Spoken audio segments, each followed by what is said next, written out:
Good morning. Welcome everybody to Q and Amaco.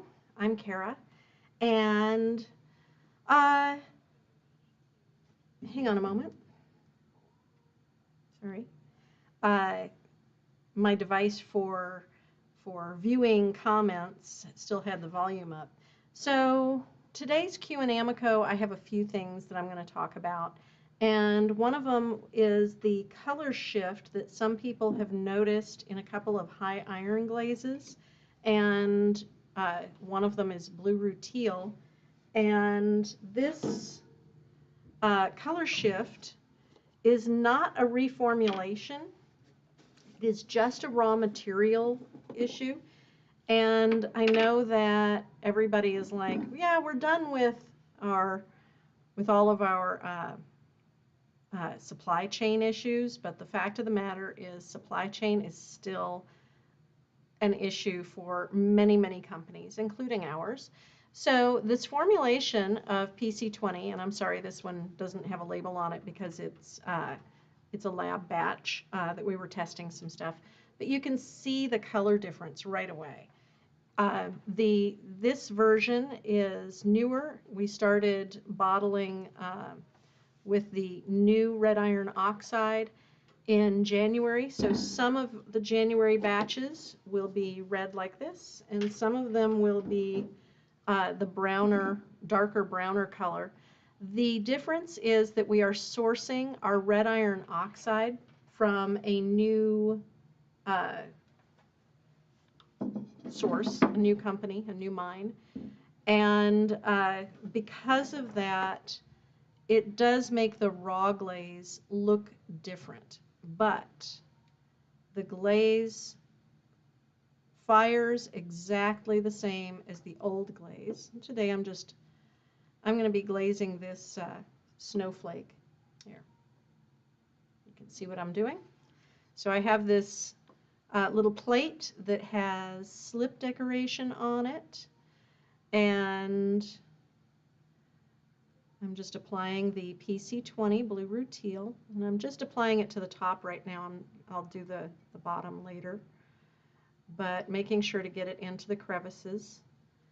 And PC20 is an extremely popular glaze because it is a beautiful light blue color. Here it is on a white clay. It's a beautiful light blue color where it's thick, and then it breaks over texture. So if you have a highly textured surface, it really brings that out. And it is slightly runny, but not super runny. So if you're layering it with other things, it will likely run. But by itself, it'll usually stay in place. So, good morning, Susan. And let me pull up my chat. So I have two Susans today and Yvonne. So I'm going to get a little bit heavier coat on here, just make sure it's all wet, and then I'm going to set that aside to dry while I show you some of the other things I've been doing this week. So for my low fire viewers, I wanted to bring this in because I really like how this came out. This is a low fire white clay, and I painted just abstract designs on it with a variety of velvet underglazes. I know that this is coral, pretty sure that's pistachio, I think that's dark yellow, turquoise, sky blue, black, and elephant over here, and just had a lot of fun. And then this is LG10 over the whole thing, so it's very, very glossy, which is why I'm kind of tilting it so that you can see the design without making it difficult to get all the reflections. So I had a lot of fun doing this, and you can see how watered down the velvets are, relatively translucent. I kind of liked how the brush strokes showed in parts of this, but some of the white I needed a little bit more glaze. Sometimes underglazes kind of dry out your glaze, so you might need a little more than what you think, but that'll go back in the firing. And then for those of you who joined me 2 weeks ago and saw me working on the koi plate, and then I did the spots last week during the glazing with Amaco. This is all Celadons. This is cone 5. So the underglaze plate was cone 05. This koi plate is cone 5. And this is all Celadon glazes. So for those of you who may not have seen this, this is Celadon Storm, and I had a sticker on, and I painted the storm over the top, peeled the sticker off, and then put snow over the entire surface. And then I used, was that smoke, or was it charcoal? I think it was charcoal, and poppy for the spots, so it looks like a koi fish. So I have a question, and I'm not sure how to pronounce your name. Is it Barbka?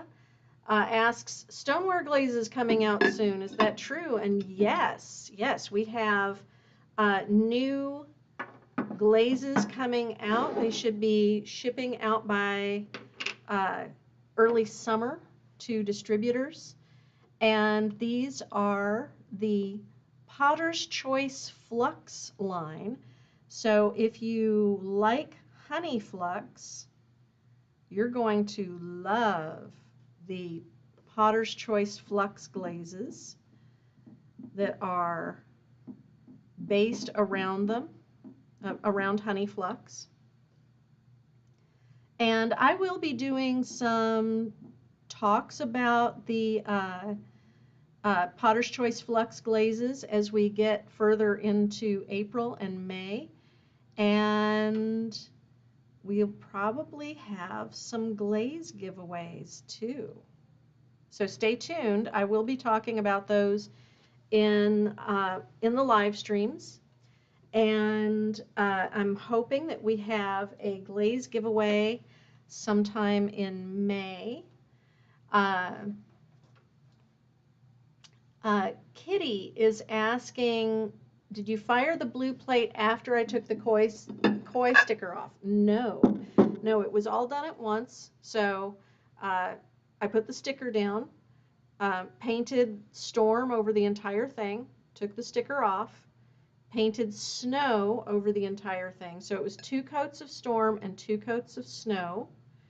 And then painted the poppy and charcoal, and then fired it all at once. So it was all fired one time, one glaze firing rather. It was done on bisque. So no firing in between. Nice and crisp, isn't it? Because the Celadons are very stiff glazes, I get nice crisp lines.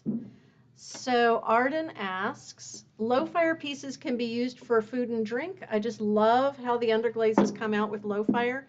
Absolutely, low fire can be used for food and drink, but you will notice that when I turn this over, it is completely glazed on the bottom. There are stilt marks that I still have to sand down, but the piece has been glazed on all surfaces. It is not dry-footed like I would with a stoneware piece. So you can see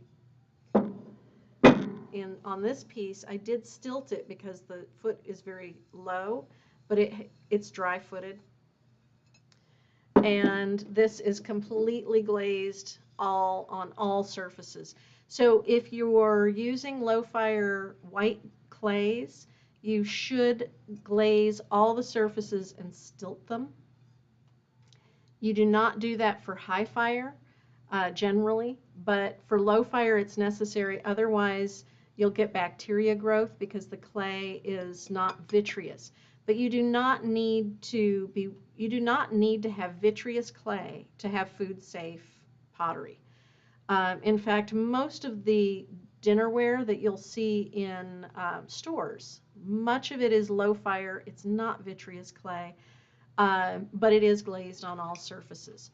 So yeah, low fire can be food safe. You can also use terracotta clays, and those are generally really good for dinnerware, and they are closer to being vitrified than low fire ware. So the low fire plate, isn't that beautiful? Yes, I could do this with high fire, but some of these colors would shift. So the pink, sorry, the coral uh, and the pistachio, the turquoise, the black, I know that those do not shift color. I'm pretty sure that elephant stays the same. I think that the yellow might stay the same. I'm not sure about the blue. You would have to do some testing. So the velvets are going to be their most vibrant at low temperatures, but that doesn't mean you can't get colorful pieces at cone 5 or even higher. So you can try that out. Um, Yes, the snow is over the blue, and Arden asks, can the velvet, smugs, and LUG be used together? Absolutely, they can be used together. Keep in mind that some of the smugs do not hold their color. Most of them do. If you're doing high fire, some of the smugs do not hold their color. If you're doing low fire, they're going to be just as vibrant as the velvets. Uh, and the LUGs are primarily meant for, sorry, I'm going to switch my camera. The LUGs are primarily meant for low fire, and so some of them flux if you take them to higher temperatures. So you might be surprised. But if you're doing low fire, you can 100% use velvets, LUGs, smugs, chalks, and pencils all on the same piece. You do not have to keep them separate. I usually, when I'm doing samples for Amaco, I'm usually doing either velvets or LUGs or smugs or pencils and not mixing them in one piece, because most of what I'm doing is going to be used for sample pieces, and it gets confusing if I say it's everything. It's the LUGs and it's the smugs and it's the chalks, and people find that a little confusing. So I tend to do them singly, but there's no reason why you cannot use them all together. No, it's great. Just use it like you would do any kind of drawing or painting materials. You can put them all together, mix them all together. Uh, they are very, very flexible. Let me see. What is the general firing for low fire? Bisque cone and then final cone. Barb, so we bisque everything to cone 04, regardless of what its final firing is going to be. And then uh, this was fired to cone 05 for the glaze firing. And that usually works pretty well to bisque hot and then glaze a little bit lower. Works pretty well. So that's how we generally fire them. And I saw another comment. Imad asks, "Is this in glass?" And this is it is clay with a glaze over it, and these are all underglazes underneath. So let's see, this is not quite dry enough for another coat yet. Another thing that has come up in the past couple of months about blue rutile is that some people have noticed that it is a little bit more fluid than they recall it being a couple years ago, and it seemed to be going on thinner. And some people were concerned that we were watering down our glazes. I can assure you we are not changing the water content in our glazes. They have exactly the same water content. The specific gravity is the same. What has changed is about a year ago we changed the gum solution in our glazes, and that has made the glazes apply a little thinner. So you may need extra coats, but you're actually still applying the same quantity of glaze. And um, it's not there's no more water. The specific gravity is exactly the same. I'm going to go around the edges here. Uh, so you do not need to worry about your glaze being less than what it was previously. It's just that some materials thicken glazes and some materials disperse glazes. And I actually kind of like my glazes being a little bit more fluid. Uh, it makes it easier to get an even coating, in my opinion. And then I just dribbled glaze on myself.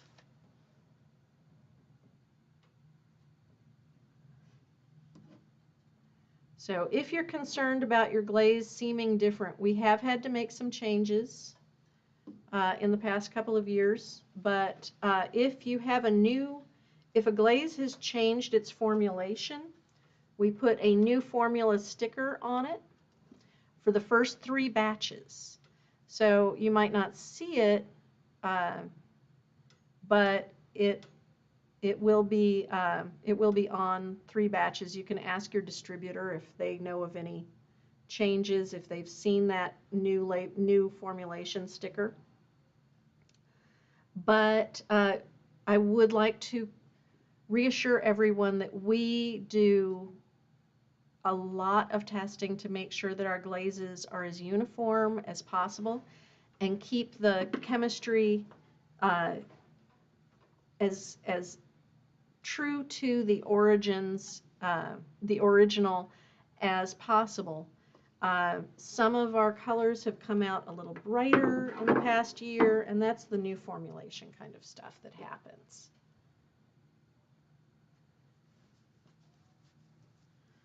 So I usually try to clean up when I'm glazing because I don't want to get glaze on things that are not meant to have glaze on them. Oh, I almost forgot. I have something else I wanted to share with you guys today.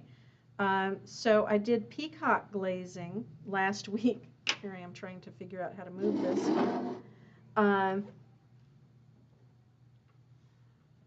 I did peacock glazing last week in Glazing with Amaco.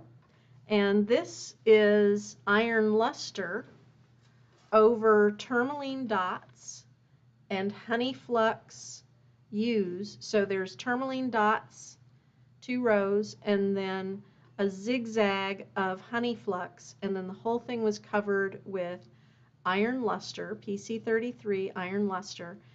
The inside is clear, and then fired to cone 6. So it gives a lot of visual texture. Let's see if I can bring that up a little closer. And then this is the one that it was similar to the vase that I made, and this is also cone 6, and this is tourmaline dots, zigzags of honey flux, and then the whole thing is covered with glacier, celadon. So really beautiful. Again, just giving some kind of visual texture and design on the shoulder of this. And it didn't really run much. The celadons, they can run when over honey flux, so do be careful. But I feel like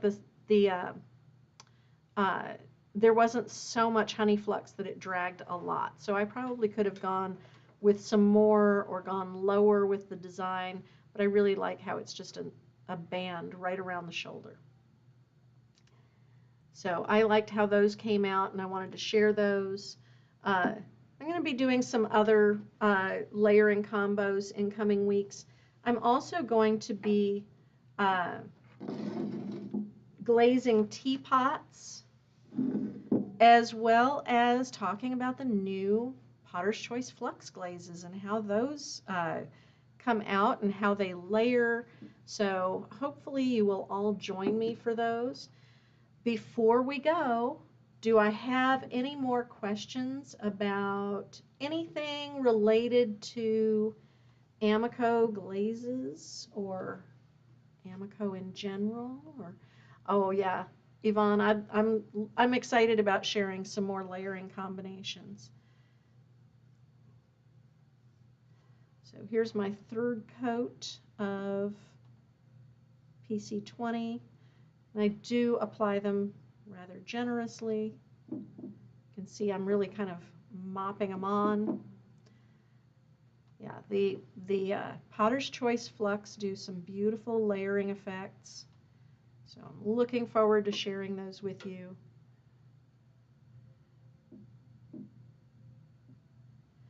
And did everybody see Amaco's April Fool's video? How many layers of Celadon? Caitlin asks, how many layers of Celadon do I recommend? Do you recommend? I worry about visible brush strokes, and I'm using Marigold on a bowl I'm glazing. I use 3 coats. I apply them relatively quickly so that I can sort of move the glaze around and uh, kind of go back and forth over it so that brush marks don't show. Uh, I would say that 3 fluid coats should be good. If you're really concerned, you can apply uh, thinner coats and more of them. Uh, but I find that just put it on a banding wheel or on your wheel head, and a nice generous brush like a hake, and just with the banding wheel turning, just apply in straight lines is one of the easiest ways to get really clean appearance with the Celadons. Uh, it just takes practice, I hate to say. It's just like everything else with clay. We have to practice. uh, so I am going to let you all go. Thank you for joining me on my clay adventures today. And if you have questions about uh, any Amaco glazes or glazing in general, or any clay questions, feel free to message me at Amaco Brent, or ask the question on our Facebook or our Instagram. And you can also just ask on our YouTube. I appreciate you coming and joining me in the community, and I'll see you all next week.